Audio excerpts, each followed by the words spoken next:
გამოძიება გენერალურ პროკურატურაში საგამოძიებო უწყებაში დღეს შინაგან საქმეთა ყოფილმა მინისტრმა, ასევე შინაგან საქმეთა ყოფილი მინისტრის გიორგი გახარიას წინააღმდეგ ჩვენება მისცა. ვახტანგ გომელაური საგამოძიებო უწყებაში დაახლოებით 2 საათის განმავლობაში მოწმის სტატუსით იკითხებოდა. გამომძიებლების ინტერესი კი 2019 წლის 24 აგვისტოს სოფელ ჩორჩანასთან საოკუპაციო ხაზის გასწრო განთავსებული საგუშაგო და განვითარებული პროცესები იყო. ამ პერიოდში ვახტანგ გომელაური სახელმწიფო უსაფრთხოების უფროსის თანამდებობას იკავებდა და როგორც მედიასთან განმარტა ინფორმაცია მან პოსტფაქტუმ მიიღო, რის შემდეგაც საქმის კურსში მაშინდელი პრემიერ-მინისტრი ჩააყენა. გომელაური დარწმუნებულია, რომ საგუშაგოს განთავსება შესაძლოა ვითარების ესკალაცია მოჰყოლოდა, მათ შორის არსებობდა ომის საფრთხეც. ხატია ჯამალაშვილი მუშაობს თემაზე და პირდაპირ ეთერში საუბარს ახლა ჩემი კოლეგა განაგრძობს. ხატია, გისმენთ. საქართველოს მთავარი პროკურატურიდან გამოსულმა ვახტანგ გომელაურმა განაცხადა, რომ 2019 წლის 24 აგვისტოს სახელმწიფო უსაფრთხოების სამსახურს არ ჰქონდა ინფორმაცია სოფელ ჩორჩანასთან საგუშაგოს განთავსების შესახებ და უფრო მეტიც, სწორედ მან ჩააყენა საქმის კურსში მაშინდელი პრემიერ-მინისტრი მამუკა ბახტაძე,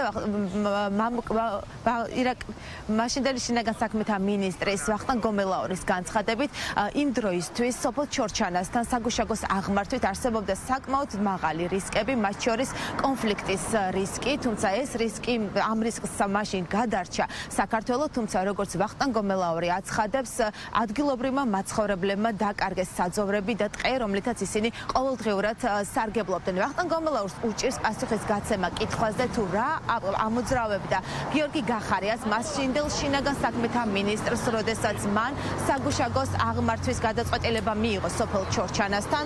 ვახტანგ გომელაური ამბობს, რომ ამ კითხვით ამ დროისთვის საგამოძიებო უწყება არის დაინტერესებული და სწორედ მან უნდა გასცეს ამ კითხვას პასუხი. ვახტანგ გომელაური ამბობს, რომ ეს ამ საკითხის გადაწყვეტა უნდა მომხდარიყო სხვადასხვა უწყებების კოორდინირებული ჩართვით, მათ შორის ევროკავშირის მისიაც უნდა ჩართულიყო ამ საკითხის გადაწყვეტის დროს, რადგან არსებობდა მომეტებული რისკები, თუმცა ეს კოორდინაცია არ ყოფილა. ვახტანგ გომელაური ამბობს, რომ მას ჰქონდა კომუნიკაცია გიორგი გახარიასთან, მაშინ, როდესაც გაიგო, რომ მიმდინარეობდა ტერიტორიაზე საგუშაგოს მოსაწყობად სამუშაოები, თუმცა აღნიშნული გადაწყვეტილება მაინც იქნა მიღებული და ტერიტორიაზე სოფელ ჩორჩანასთან აღიმართა საგუშაგო, რომლის შემდეგაც უკვე ადგილობრივ მაცხოვრებლებს აღარ ეძლევათ ტყისა და საძოვრების გამოყენების საშუალება.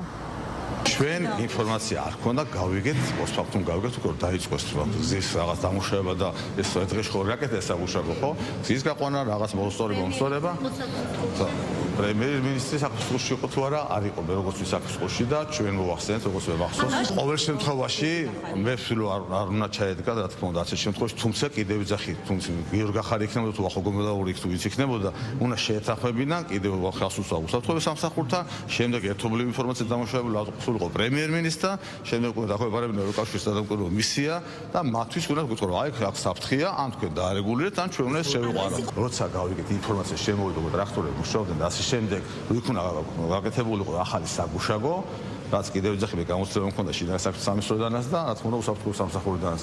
მე დავუკავშირდით ხარ ეს არ შეიძლება ამის აკეთება. პატარა საფრთხეს გეტყვი ხარ, რაც გადავრჩით მე ვიტყოდი ესე, მაგრამ საფრთხესა დღეს ასობით გექრობით ტყე დავკარგეთ, საძოვრები დაკარგა იმ ხალხმა, ჩადით და კითხეთ რა საფრთხეა და ეს იყო ყველაზე პატარა საფრთხე, რაც შეიძლება მოყოლოდა. დიდი საფრთხე შეიძლება ომის წინაშე დამდგარიყავით, ეგეც შეიძლება ახლა ხო ესე ყველა ჩვენ გვახსოვს წინა ისტორიიდან ელემენტად თუნდაც 90-იანების, თუნდაც მაგმართულების სამაჩაბლოს ომი, აფხაზეთის ომი, ეგრე დაიწყო რა თქვენ შეპატარები ხართ, არ გახსოვთ, მე მახსოვს ძალიან კარგად. არ ვიცი ხო აი მაგას ვერ გეტყვით, ალბათ თვითონ რა თქოს ეგ რა მიზანი ქონდა და ამ ყველაფერს თქვათ დაიდება უკვე პროკურატურაში, ალბათ თვითონ გაცემს პასუხი რა მიზანი ქონდა. მე ჩემი უფლება მოსილება რაც იყო, გავაკეთე ის, ეხლა ვერ მოვყვები დეტალებს რა გავაკეთე, არის თუ დაიწყება გამოძიება და გამოკვლევა თუ რაც არის მოკვლევა დაწყებული, ნახავდი რაც გავაკეთე, მე თუ რა ბრალეულობა მიმიძღვის, მე მზად ვარ პასუხი ვაგო.